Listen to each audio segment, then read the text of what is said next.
नमस्कार दोस्तों, TET math channel में आप सभी का स्वागत। तो आज कल जो हमने टॉपिक किया था एक बल के बारे में, कल हम पढ़ चुके हैं। तो आज हम पढ़ने जा रहे हैं बल के प्रकार। ठीक है, तो बल जो है वो कितने प्रकार का होता है, ये रेट में जो टॉपिक है बल, ठीक है, उससे लिया गया हमारी सेकेंड यूनिट से। ठीक है, तो बल के प्रकार हम पढ़ते हैं। ठीक है, जो भी हमारे सिलेबस में दे रखा है वो हम सारा पढ़ेंगे। तो सबसे पहले हम देख लेते हैं बल के प्रकार। पेशी बल, पहला पेशी बल क्या होता है? मांसपेशियों द्वारा लगने वाला बल।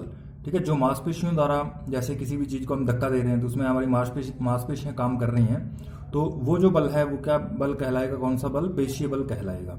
ठीक है, बैल द्वारा बैलगाड़ी का खींचना, ठीक है, या फिर कई एग्जाम्पल आता है कि कोल्लू पर लगा हुआ बैल है जो, या बैल द्वारा गाड़ी खींचना, उस समय कौन सा बल लगेगा? तो आपको बताना है कि वो पेशीय बल वहां पे कार्य करेगा। ठीक है, तो पहला पेशीय बल है। दूसरा हमारे पास स्थिर विद्युत बल, उसे क्या कहते हैं? स्थिर विद्युत आवेशों के मध्य लगने वाले बल को हम क्या कहते हैं? स्थिर विद्युत बल कहते हैं। ठीक है, तो इसके एग्जाम्पल जैसे कई बार आपने देखा होगा, स्केल पर हम स्केल है मान लीजिए ये, ठीक है, ये क्या है? स्केल। तो स्केल पर हम क्या जैसे यहाँ पे छोटे छोटे कागज के टुकड़े पड़े हुए हैं, तो यदि हम स्केल को अपने बालों पर रगड़ करके इसके पास ले जाते हैं तो ये जो है इसके ऊपर चिपक जाते हैं, ये स्केल के साथ चिपक जाते हैं छोटे छोटे कागज के टुकड़े। तो वहां पे जो बल कार्य करता है वो कौन सा बल होता है? स्थिर विद्युत बल। ठीक है, तो स्थिर विद्युत आवेशों के मध्य लगने वाले बल को हम क्या कहते हैं? स्थिर विद्युत बल कहते हैं। ठीक है, उसके बाद है हमारे पास चुंबकीय बल। तो चुंबक के कारण लगने वाला बल जो है वो क्या कहलाता है? चुंबकीय बल। ठीक है, तो चुंबक के द्वारा जो लगने वाला बल है वो क्या कहलाता है? चुंबकीय बल। ठीक है, तो जैसे चुंबक ने ये हमारे पास चुंबक है, ये इसका एन है और ये एस, यानी ये उत्तरी ध्रुव और ये दक्षिणी ध्रुव। ठीक है, तो आपको एक इसकी प्रबलता कई बार पूछ लेता है, चुंबक में जो प्रबलता है वो चुंबकीय बल में प्रबलता जो है वो कहाँ पे ज्यादा होती है? तो ये ध्रुवों पे, यहाँ पे जो प्रबलता वो ज्यादा होती है। इसलिए आपने देखा होगा यदि हम इसके ऊपर लोहे के छोटे छोटे बारीक जो है चूर्ण इसके ऊपर डालें तो वो लोहे का चूर्ण यहाँ पे ध्रुवों पे आकर के ज्यादा चिपक जाता है। इसलिए हम कहते हैं कि ये जो ध्रुवों पर इसकी प्रबलता है वो ज्यादा होती है। ठीक है, तो उसके बाद हम देखते हैं बल, चुंबकीय बल हो गया ये। उसके बाद घर्षण बल। तो सतह द्वारा वस्तु की गति की विपरीत दिशा में लगने वाले बल को हम क्या कहते हैं? घर्षण बल कहते हैं।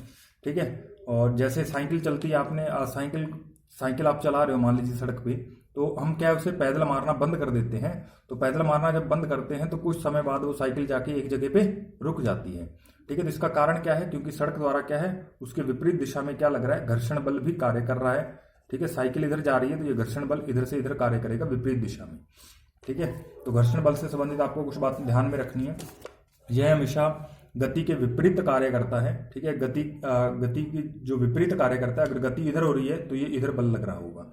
ठीक है, तो दूसरा ये संपर्क में आने वाली सतह पर भी निर्भर करता है। यदि सतह जो है वो चिकनी होगी तो घर्षण बल कम होगा, और सतह जो है वो खुरदरी होगी तो घर्षण बल अधिक होगा। ये बातें आपको ध्यान रखनी है। और घर्षण बल जो है, घर्षण बल को कम किया जा सकता है परंतु शून्य नहीं। ठीक है, तो घर्षण बल को आप कम कर सकते हो लेकिन बिल्कुल उसको खत्म नहीं किया जा सकता। वायु में गतिशील वस्तुओं पर भी घर्षण बल जो है वो कार्य करता है। तो ये भी आपको ध्यान रखना है कि वायु में भी जो गतिशील वस्तुएं हैं उनके ऊपर भी घर्षण बल कार्य करता है। ठीक है, तो नेक्स्ट हम देख लेते हैं घर्षण बल के प्रकार। ठीक है, ये घर्षण बल के प्रकार हम देखते हैं। तो सबसे पहला प्रकार है वो स्थैतिक या सीमांत घर्षण बल। ये क्या होता है? जब घर्षण बल के कारण वस्तु गति न करे तो इस समय यानी घर्षण बल उस पर लगता है लेकिन वस्तु गति नहीं करती, तो ऐसे बल को हम क्या कहते हैं? स्थैतिक या सीमांत घर्षण बल कहते हैं। और उसके बाद गतिज या सर्पी घर्षण बल दूसरा है। जब वस्तु पर लगा बाह्य बल स्थैतिक घर्षण बल के अधिकांश मान से अधिक हो तो वह लगाए गए बल की दिशा में गति करेगी। ठीक है, तो जब क्या है, उस पर लगने वाला जो बल है वो क्या ज्यादा हो जाए घर्षण बल से, तो वस्तु जो है वो उसी बल की दिशा में गति करने लग जाएगी। तो इसको हम क्या कहते हैं? गति या सर्पी घर्षण बल कहते हैं। यह दोनों बल पृष्ठों की सतह पर निर्भर नहीं करते, ये आपको थोड़ा ध्यान रखना है। और लोटनिक घर्षण बल, तो लुढ़कती वस्तु पर लगा घर्षण बल क्या कहलाता है? लुढ़कती वस्तु पर लगा हुआ घर्षण बल लोटनिक घर्षण बल कहलाता है। ठीक है, और इसमें आपको कुछ स्टेटमेंट हैं वो याद रखने हैं कि जो लोटनिक घर्षण बल है वो सर्पी घर्षण बल से क्या है? कम होता है। यानी सर्पी घर्षण बल जो है वो ज्यादा होता है किससे? लोटनिक घर्षण बल से। ये आपको ध्यान रखना है। तरल उसके बाद है हमारे पास तरल घर्षण, या फिर इसको कर्षण भी कहते हैं। तरल घर्षण यानी गैस या तरलों द्वारा लगा जो घर्षण बल है वो क्या कहलाता है हमारे पास, तरल घर्षण, या इसको घर्षण भी कह देते हैं। तो ये आपको ध्यान रखना है। और ये भी आपको थोड़ा ध्यान रखना है कि ठोस और ठोस में लगा हुआ जो बल है वो ज़्यादा होगा किससे, लिक्विड और लिक्विड में लगने वाले, और सबसे कम जो बल है वो गैस में लगता है, उससे ज़्यादा लिक्विड में, और सबसे जो ज़्यादा है वो सॉलिड यानी ठोस और ठोस में लगने वाला जो घर्षण बल है वो सबसे ज़्यादा, उससे थोड़ा सा कम लिक्विड और लिक्विड में यानी द्रव और द्रव में, और सबसे कम जो है वो गैस और गैस में लगता है। ठीक है, आगे हमारे पास, आगे आप देख लीजिए यहाँ पे जो बल है हमारे पास गुरुत्वाकर्षण बल। ठीक है, तो गुरुत्वाकर्षण बल क्या होता है, पृथ्वी द्वारा लगने वाला बल। पृथ्वी द्वारा लगने वाले बल को हम क्या कहते हैं, पृथ्वी द्वारा लगने वाले बल को हम क्या कहते हैं अभी, गुरुत्वाकर्षण बल। तो गुरुत्वाकर्षण का सार्वत्रिक नियम आपको याद रखना है कि यदि हमारे पास कोई एक वस्तु m द्रव्यमान की है, ठीक है, और दूसरी कोई भी वस्तु जो है वो स्मॉल m द्रव्यमान की है, इनके बीच की दूरी यदि d है, तो उस पर कार्यरत जो बल है गुरुत्वाकर्षण बल वो F बराबर g m इंटू एम, यानी इन दोनों जो पिंड हमारे पास दे रखे हैं इनके द्रव्यमानों का गुणा और बटा में इनकी दूरी का व्युत्क्रम, इसका वर्ग हमें लेना है। ठीक है, तो F बराबर जी एम एम बटा में डी स्क्वायर, ये आपको फॉर्मूला याद रखना है। और G बराबर सार्वत्रिक नियतांक होता है। ठीक है, तो इसकी वैल्यू आपको याद रखनी है 6.67 इंटू 10 इनवर्स की पावर 11। ठीक है, और न्यूटन मीटर स्क्वायर और प्रति किलोग्राम स्क्वायर। ठीक है, ये आपको ध्यान रखना है। उसके बाद देख लीजिए गुरुत्वीय त्वरण क्या होता है, गुरुत्व बल के कारण उत्पन्न त्वरण जो है वो गुरुत्वीय त्वरण कहलाता है। ठीक है, तो ये G बराबर 9.8 मीटर प्रति सेकंड स्क्वायर होता है, ये भी आपको थोड़ा ध्यान रख लेना है। उसके बाद ये कुछ और बातें हैं जो आपको थोड़ा ध्यान में रखनी है। ठीक है, तो यहाँ पे आप देखिए यह सभी वस्तुओं पर समान लगता है, अर्थात द्रव्यमान पर निर्भर नहीं करता।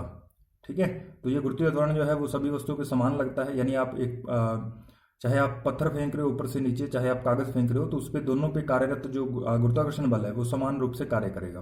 पृथ्वी के केंद्र पर इसका मान जो है वो 0 होता है, गुरुत्वाकर्षण का मान 0, और ध्रुवों पर जो है वो G मैक्स होता है, यानी G जो मैक्सिमम होता है, यानी गुरुत्वीय त्वरण का मान सबसे ज़्यादा होता है। और चंद्रमा पर जो गुरुत्वीय त्वरण का मान है वो पृथ्वी के गुरुत्वीय त्वरण का 1/6 होता है। इसलिए कई बार पूछता है कि यदि ये पृथ्वी पर किसी वस्तु का भार जो है वो 60 किलोग्राम है, तो चंद्रमा पर उसका वजन कितना होगा, भार कितना होगा, तो 1/6 कर देना है आपको, तो कितना आ जाएगा 10 किलोग्राम। यदि 60 है पृथ्वी पे तो 1/6 करेंगे तो 10 किलोग्राम आ जाएगा चंद्रमा पे। ठीक है, और ये यहाँ से पूछ लेता है कि पृथ्वी के केंद्र पर वस्तु का भार कितना होगा। ठीक है, तो भार F बराबर mg, ये आपके पास फॉर्मूला होता है। भार एक प्रकार का बल ही है, तो F बराबर mg। ठीक है, और g यहाँ पे गुरुत्वीय त्वरण, क्योंकि ध्रुवों पे 0 हो गया, तो ये m का मान चाहे कुछ भी हो तो m इंटू 0 करेंगे तो कितना आएगा 0। तो इसलिए हमें ये भी ध्यान रखना है कि पृथ्वी के केंद्र पर वस्तु का भार कितना होता है, 0 होता है। ठीक है, ध्रुवों पर जो है वो मैक्सिमम होगा। तो ये बातें आपको ध्यान रखनी है। धन्यवाद।